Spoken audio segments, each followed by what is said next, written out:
All right, so we have a little bit of a different setup, and I know I said I wasn't going to record, but I decided, why not? I'll just use my phone.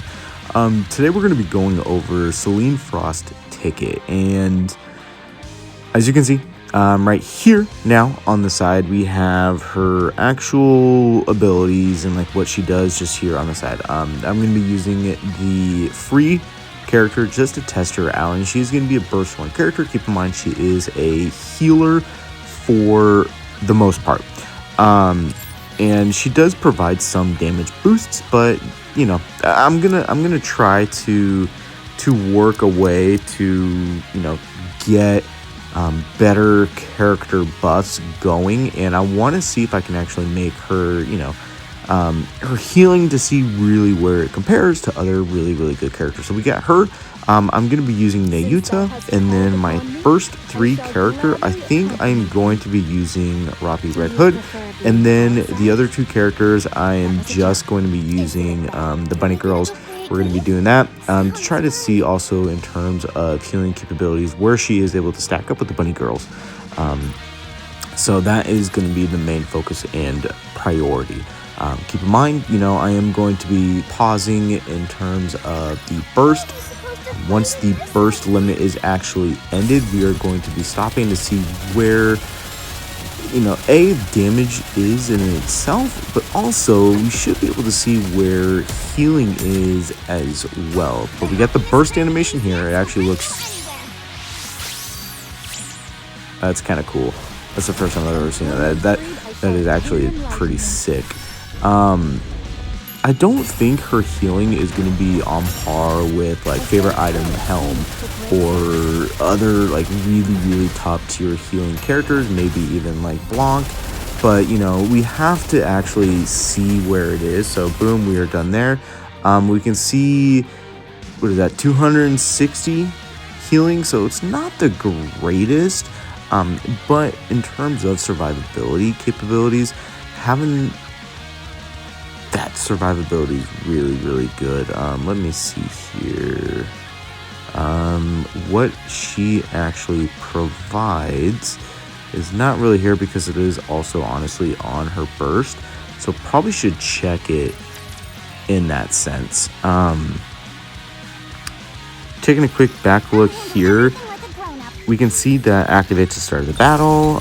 All allies will be given a ticket, so that should be up right here. Yep, I'll help you board the train. Will not consume tickets while this effect is active, so that is actually active. We also have the increases max HP by 10% without restoring HP, so that's good. It's an infinite duration. Yeah, it's interesting. So yeah, it's just, and like Nikke right here. Again, all of this abilities as well, the I'll charge your ticket. And then the passive 2 is that activates when the HP of anyone in her squad is lower than 15%. I do think that is an extreme negative for her. You're not really going to get to that point for the most part if your team is really well invested into, especially when you go up against boss battles or even interception battles.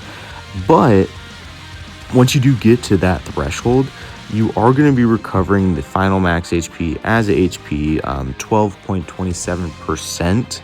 So that's okay. And then the actual burst ability itself is you are going to be recovering HP equivalent to 32.26 of Soline's max HP. So as you can see right there, it's 1,008,742. So that's okay. Obviously, it would be better if she was higher leveled and she actually had gear to fully maximize and prioritize her just in general. In terms of whether she is going to be a character you want to or should pull for, honestly, I don't think so. Whereas you do have the capabilities of having other good healers that are already in the game and pullable. Now, she is going to be a standard banner character, but I still don't think she is going to be worth your while. I do think that the Christmas limited characters as well as the New Year's characters are just going to be more valuable for anybody's account, honestly, because we are most likely going to be getting damage dealing characters as well as supporting characters. Christmas banners, honestly, it's kind of hit or miss. They kind of work in tandem with one another, so that is like kind of a toss-up until we actually get the information on those. But for New Year's, we're most likely going to be getting a damage dealing character along with a supporting character. So I do think those two celebrations in and itself are definitely more valuable than this character right here. You can always get her for your standard banner ticket pulls. That's the only spot where I would recommend people to actually pick her up.